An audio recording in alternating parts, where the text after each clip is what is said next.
Hi, everybody. Welcome. Let's do this. Let's go this way first. Hello. I am so happy to be here today. In the chat, first comment, Bunny Kisses 1000.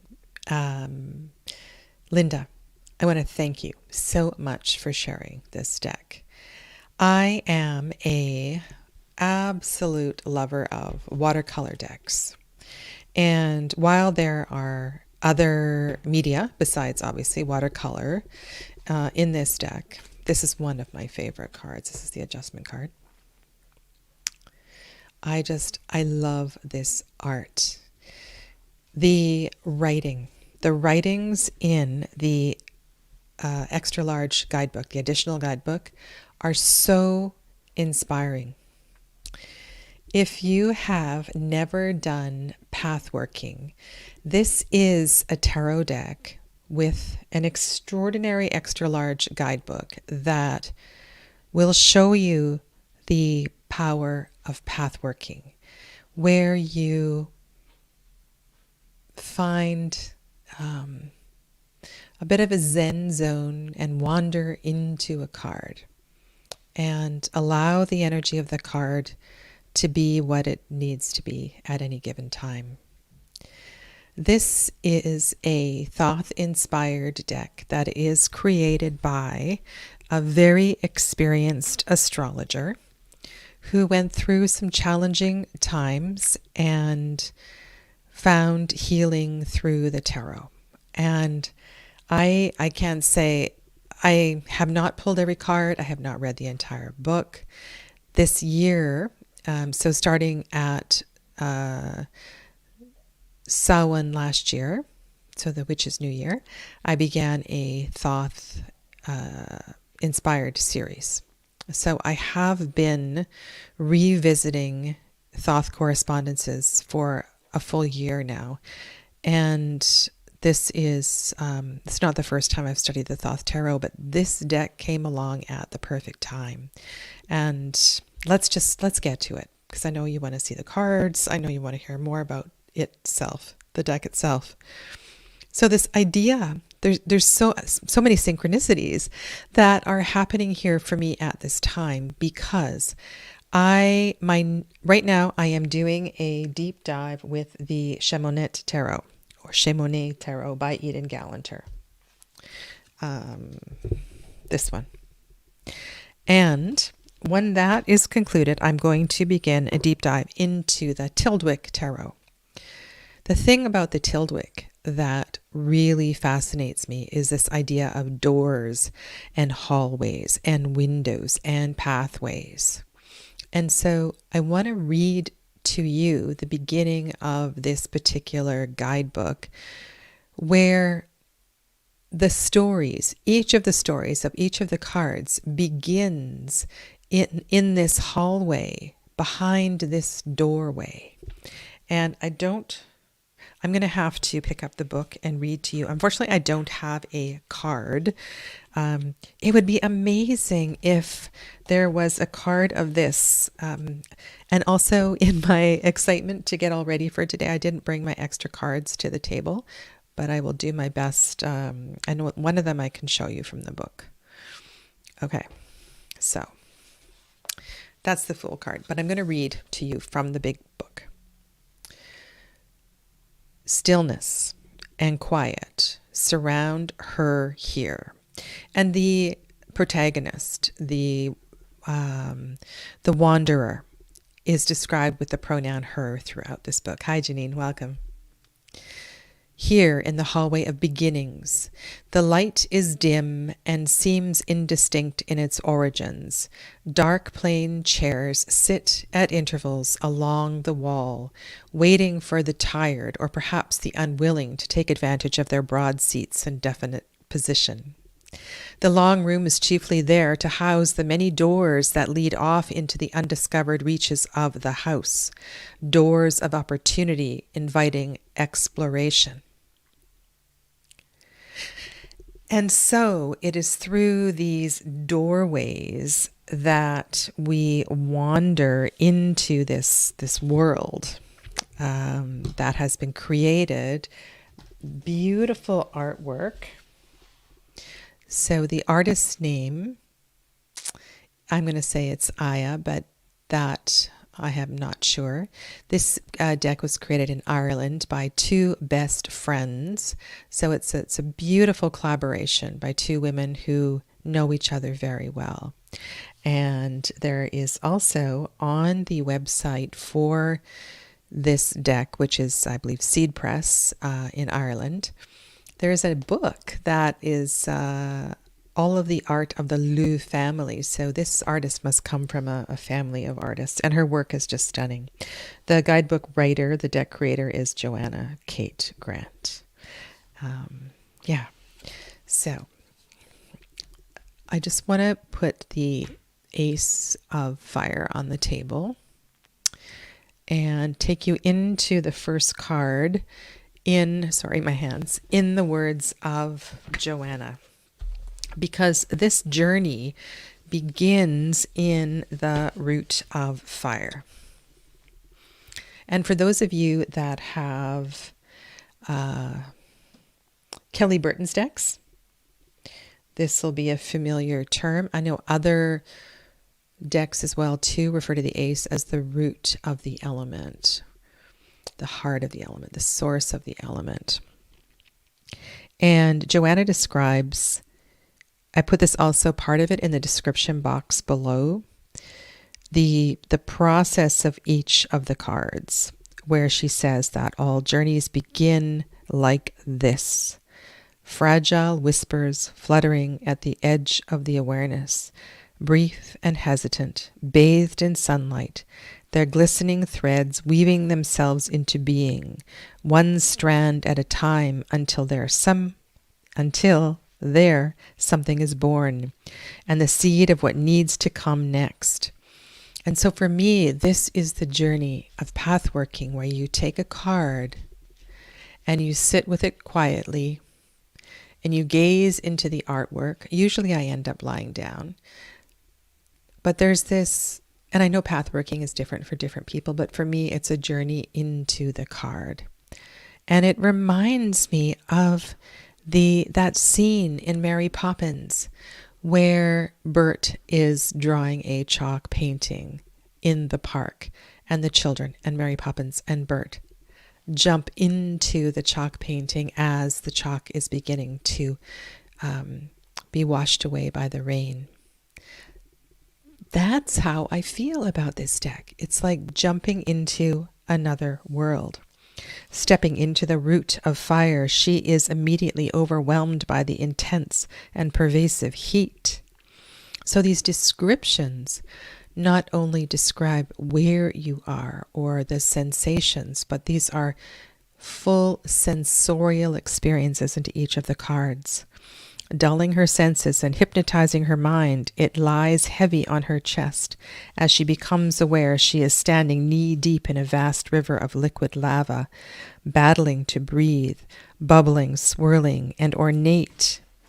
The mesmerizing golden glow of bubbles gently, its sacks of molten rock erupting thickly on the surface, each one containing within its heart an object of rare beauty, borne onto the rapid, solidifying surface of cooling molten rock. And so she takes us into this scene, and then there is some reconciliation that happens in every card, and she wanders out of each card and back to the, what does she call it? The hallway of beginnings. So every card is a story in, every description is a story in and out of the card. So for me, I'm going to go through, I definitely want to do this one at a time because the cards are just so stunning. Let's do it. This way.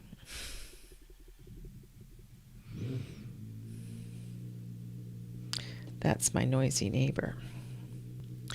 And look at the art and the possibilities of wandering. What I wanted to say just a moment ago, hello, John, or I am not John, welcome. what I wanted to say is that I am not at the point where I even want to work with this deck more than one card at a time. So in that way, I am using it as an oracle deck rather than a tarot deck. I suppose eventually, once each of the complexity of each of the paintings is more familiar,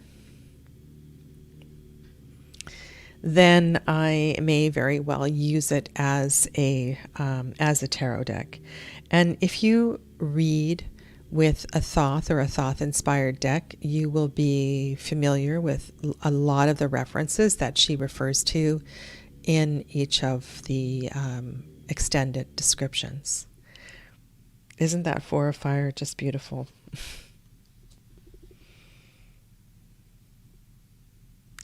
And where you would expect chaos. So this is the Five of Fire. And look at the beautiful scene that we have here. And the thing that I have found so fascinating is that whether it appears she has taken this energy in a very different direction from the Golden Dawn or not,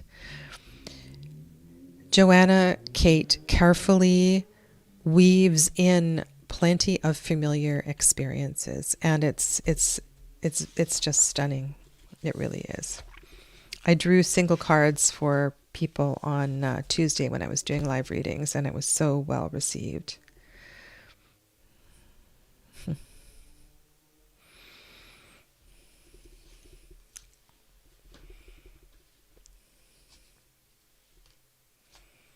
I will share with you some more readings. Now, the tarot deck also comes with a little white book. The little white book is very chunky as well. And right now, I just looked at the website. The deck is just the deck, and the little white book is sold out. You can get the package with the larger guidebook. It's quite pricey.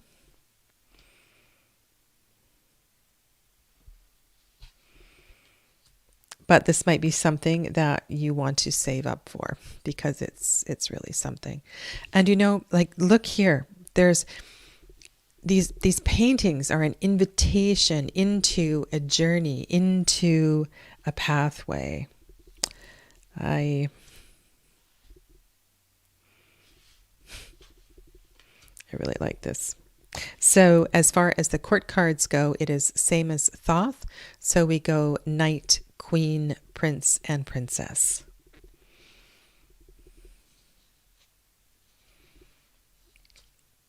And she very specifically mentions that it's the same energy as the Thoth deck. So the Knights are the fire of the suit, the Queens are the water, the Princes are the air, and the Princesses are the earth of the suit. Yeah. So that is the suit of fire.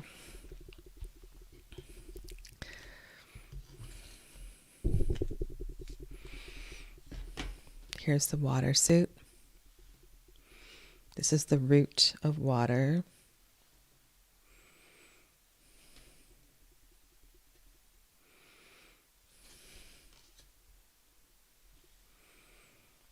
Okay, let's see if I can figure this out today for you. Sorry about that, folks.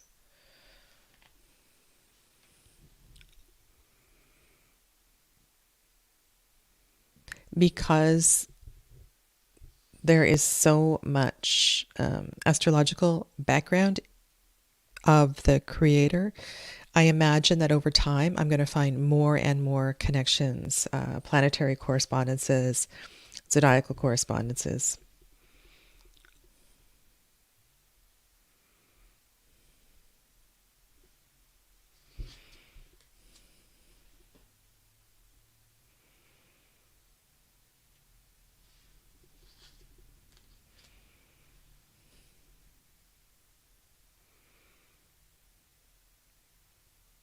And isn't that Six of Cups interesting? Because that Six of Cups looks like a lot That looks a lot like a Five of Cups. Let me read you a paragraph or two from the Six of Cups.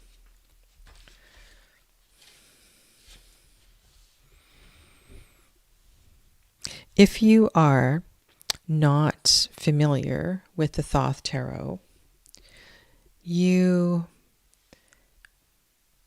could you read this just on, I think as an oracle you would do fine. And this actually might be a softer way into studying Aleister Crowley's work, to tell you the truth. Standing warily on the threshold, frigid water laps against her feet, and she wonders how she can venture into a place where there is no land upon which to walk. She searches tentatively beneath the water, stretching out her foot and exploring with her toes until she finds a secure foothold from which to step forward through the veil onto a long, narrow jetty. Made of weathered silver planks and scarred with delicate crusts of white salt crystals clinging to the high water mark, the jetty stretches far out into the calm blue sea, culminating in a small gazebo-type building which reminds her of something from her past, a feeling of entrapment, perhaps. And so within the painting, you likely will not see all that is described in the beautiful descriptions. The poetic descriptions are really, really extraordinary. Hi, Laura. Welcome.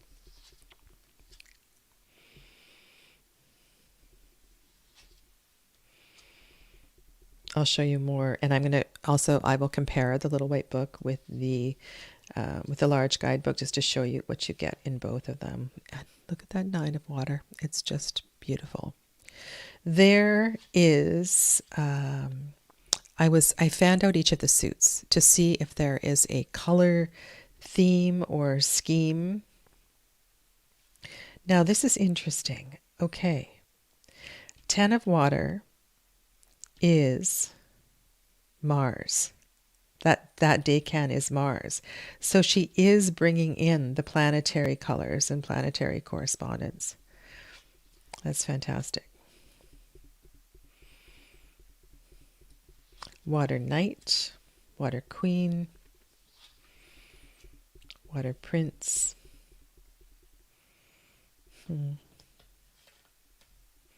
They are very busy cards, and there are other editions that are out there.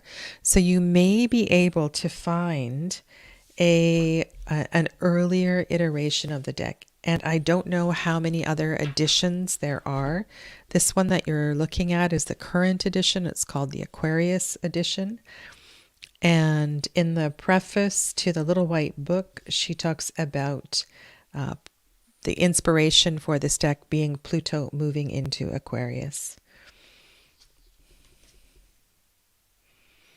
I am really intrigued with this suit, the Journeys of the Mind.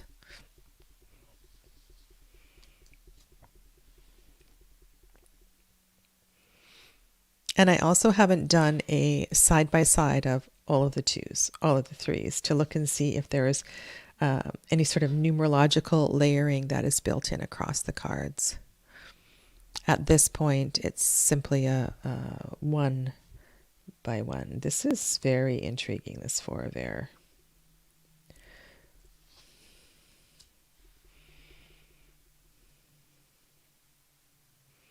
And you can see how she's picking up on the Thoth pinwheel design as well. So let's look at these. So right now, where we are we're not in Libra season yet. We're still in the last Daycan of Virgo. Last Daycan of Virgo. So let's look at when we get to the 10 of Pentacles. So Libra, let's just look at these. So Libra is 2, 3, and 4 of air. And I have been sharing a few of these in my Thoth Inspired series.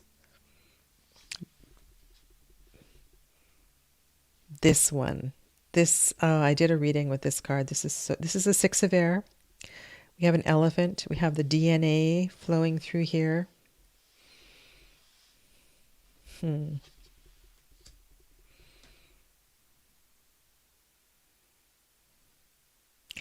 you know what? The description. So for this card, the Seven of Air, the description takes you into each of those rooms, into each of those doors. And that is something, of course, that you could imagine on your own, but she describes the furnishings and the window coverings in each of the rooms. Look at this card. It's just extraordinary. Nine of Air.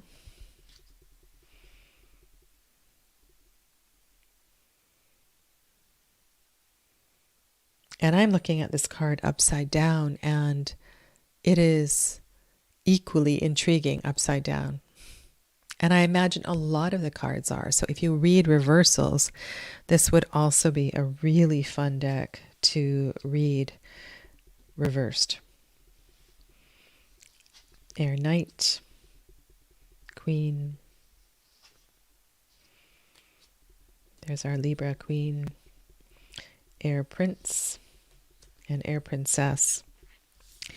Look at this Ace of Earth. Sorry, just need to get it lined up for you. It's just stunning.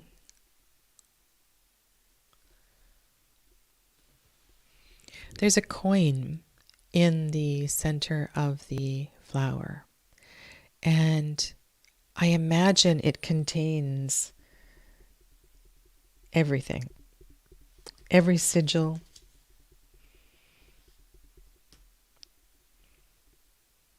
love this, love this. I can see myself using this also with the Tildwick exploration. Now they look completely different, but there is something just really intriguing here.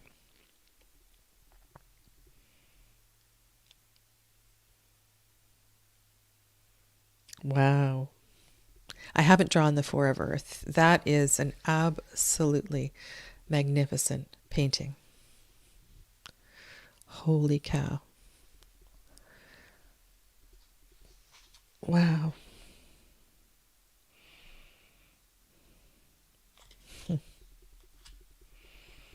I just heard a hymn in my head. And I don't even know what the name of the hymn is. And I don't even know if it's a real hymn. I have seen the coming of the glory of the Lord. That's what I heard in my head. I'm not kidding you.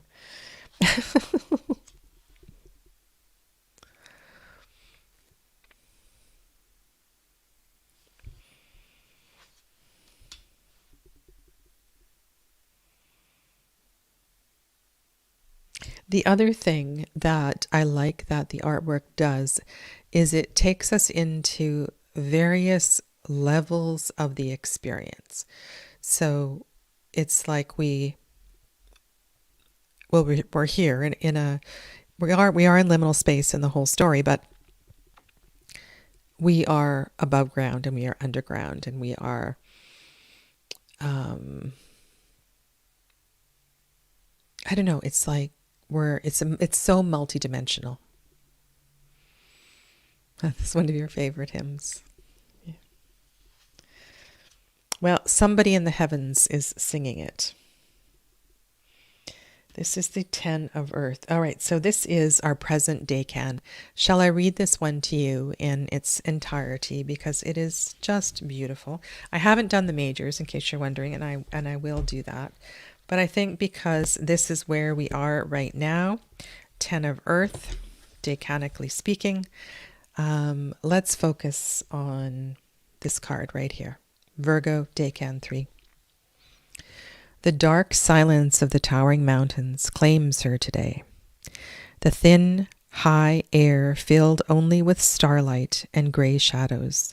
Her focus comes close, overwhelmed with the vastness of the landscape, and her eyes adjust to the darkness. She finds herself standing on top of a high butte, the shape and color of a golden coin.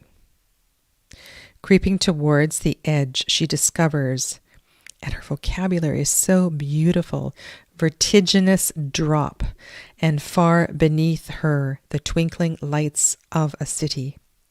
The place where she is bound, she searches the edge of the small plateau for a way to escape from this lonely place. Feeling sick to the pit of her stomach, she finally decides that a tiny path, previously rejected as being too unsafe, will have to be ventured after all, and she sets out on her journey. The way down is agonizingly slow, but as she finally reaches the bottom, the slow, soft light of dawn gently unwraps the landscape, revealing beauty of her surroundings and giving her the invitation of an open road. In the fragile light, she looks back to where she has come from, and she wonders why it had seemed so terrifying to her. With dawn close behind her, and the sun not yet risen, she hurries to her destination, a city of marble and gold, sandstone and silver, archways and waterways, perhaps the ancient city of Venice. Entering the sleepy city, she weaves through the narrow streets and finally coming to a small, nondescript house, which appears to be her final destination. The ancient green door is carved with strange patterns and looks rather mysterious, but it opens easily to reveal a busy office environment in a relatively modern interior with fax machines and photocopiers, stacks of paper, and people running here, there, and everywhere. It seems that she is in a publishing house of some sort, with staff on a deadline. With everyone so busy, she feels surplus to requirements and finds an escape route under a small archway. Discovering a narrow, winding stair that brings her to the very top of the building. Reaching the top, she steps out of the dark stairwell and peers through a small window into the attic, which is crammed with the mechanics of an enormous clock. A collection of golden cogs and wheels turn slowly as the time ticks away, and a huge brass bell glows softly in the dim interior. Enchanted with the endless dance of circles, she sees wheels within wheels, but cannot find where she is on the circle. She wonders what time it is and recognizes that it is all a matter of perspective. Time encircles her. She is her past, and she is also her future. History will repeat itself always until such time as she steps outside of the wheel and chooses to do something different. She climbs up onto the parapet as the clock starts whirring and creaking, her breath taken away as she stands dizzyingly close to the edge of the tallest clock tower in Venice. The bell behind her begins striking, following by all the other bells in the city, chiming over the countless rosy rooftops as they are blessed by the gliding glory of the rising sun and the adulation of 1,000 pealing bells. Out of the corner of her eye, she catches sight of a figure dressed in brown. Malachi, of course, still there, always there, guiding her right from the beginning. He doesn't look round for her, as he is in the moment, listening to the dawn of a city out of time. And so the story ends, and it ends for now at least, looking out over Venice, a city that she has never been to, but one that she remembers. She stands looking out over the rooftops, with the bells ringing in her ears. The sky is blue, and the sun has risen on a new day as she looks out into forever.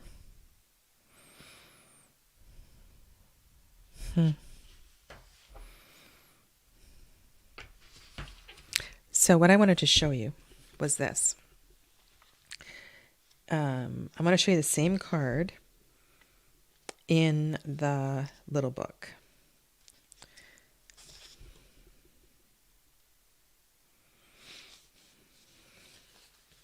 Okay, so in the little book, you have a little paragraph, black and white picture, and you have all of the zodiacal correspondences here. And instead of the poetic story and description, she says Earth 10 is the last card traveled, indicating a culmination, an ending, or a completion. It signals the conclusion of a project, planned event, or even a family expressing the desire to leave something that lives after you. This could take the form of a family line, a book, a painting, or the stories you leave of your clan. So the intention of the two books is quite different.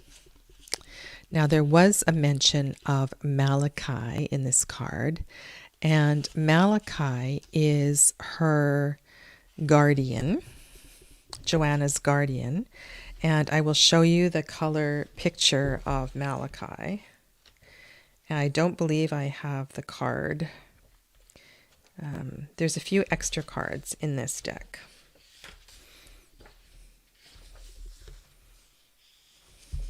And Malachi is a guide that she had a vision of and does make an appearance in this deck.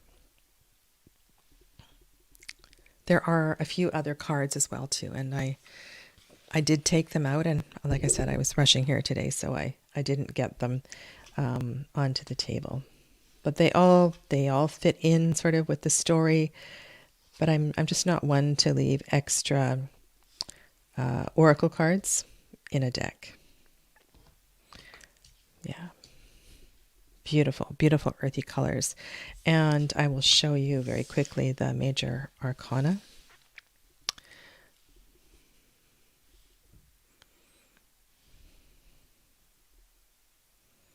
Very interesting that we have fish in the Fool card. This magician is quite evocative. The magus.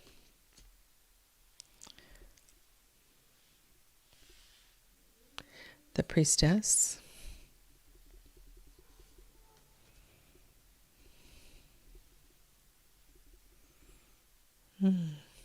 That's interesting, looking at the two aspects of the divine feminine side by side there. The moon and Venus.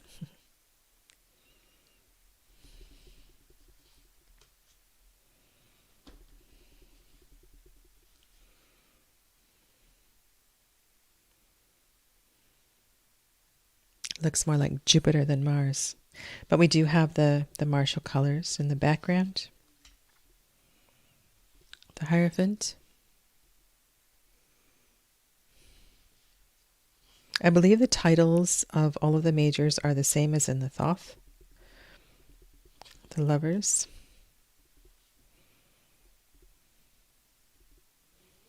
I haven't drawn the Chariot, so I haven't read this description.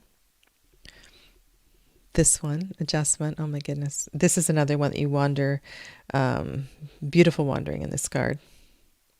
As well as the Hermit. This is quite a vast landscape to wander through in the Hermit card. And I'm really intrigued. So this is the Fortune card. This is not the Tower.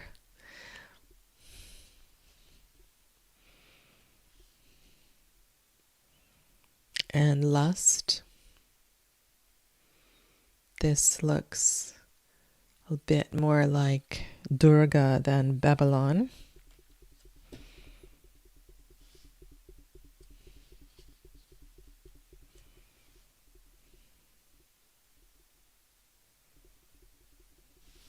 Death.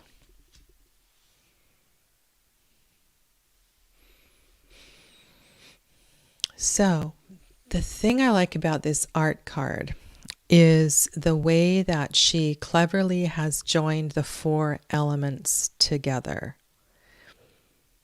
That, I really like that. So it's not just about the fire and the water. She's consciously bringing together the energy of air and earth.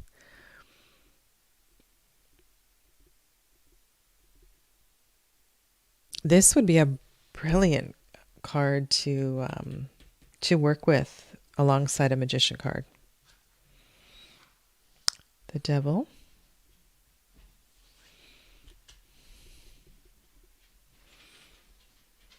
And couldn't you just stare into that Tower card for a long time? It feels as if there is something that is awakening and opening through. Apparently my dog likes it too. Star.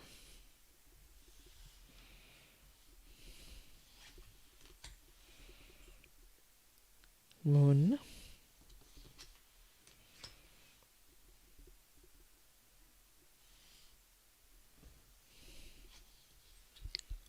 Moon and sun.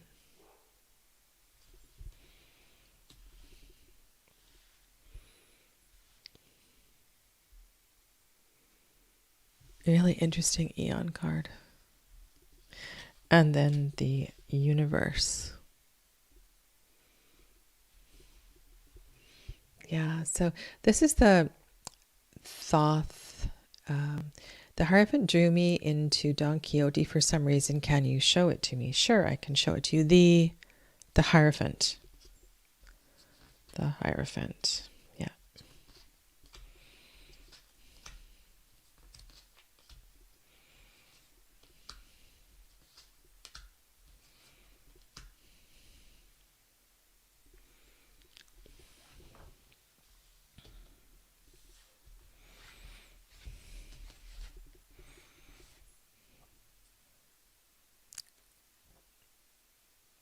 Ooh, there's some interesting things here that I haven't explored yet. This is, so in the clouds, we have a bull on one side and what were those elephants that in prehistoric times called? Those, like a mastodon. That's what that looks like to me. From the meaning sacred and to reveal, the late 17th century meaning of the word hierophant is that of a person, often but not solely confined to a priest, who interprets sacred mysteries or esoteric principles, and she wonders nervously how she is to fill the remit of such a journey, reassuring herself that she is not being judged and she will see whatever she is meant to see.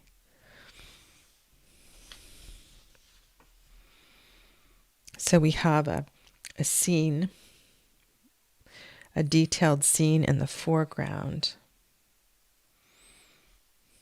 This is very interesting.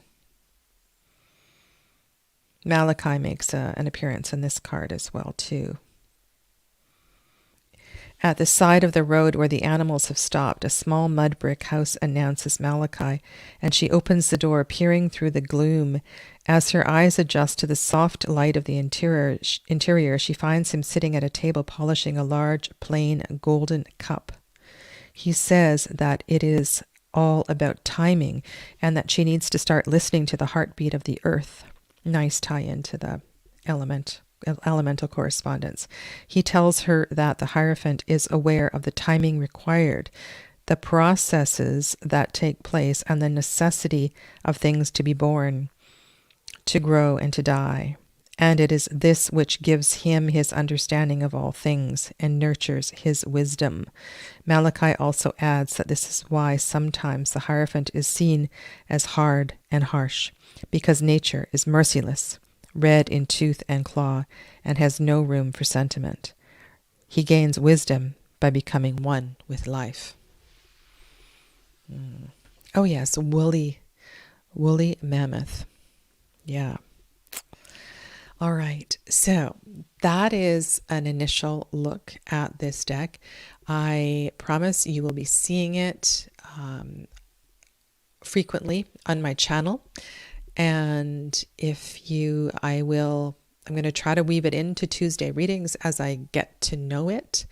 Again, drawing single cards and finding a way to weave in messages together. But I am really, really impressed. And if you are one who loves to wander in liminal space, this very well may be a deck for you. Okay, so let me know what you think if you have been working with it already. And yeah, very excited. Very excited. I feel like a kid in a candy shop actually in this deck. Thank you so much for being here today. I really appreciate all of you. Honestly, your comments and personal emails and everything just means the world to me. So thank you very, very much. Namaste.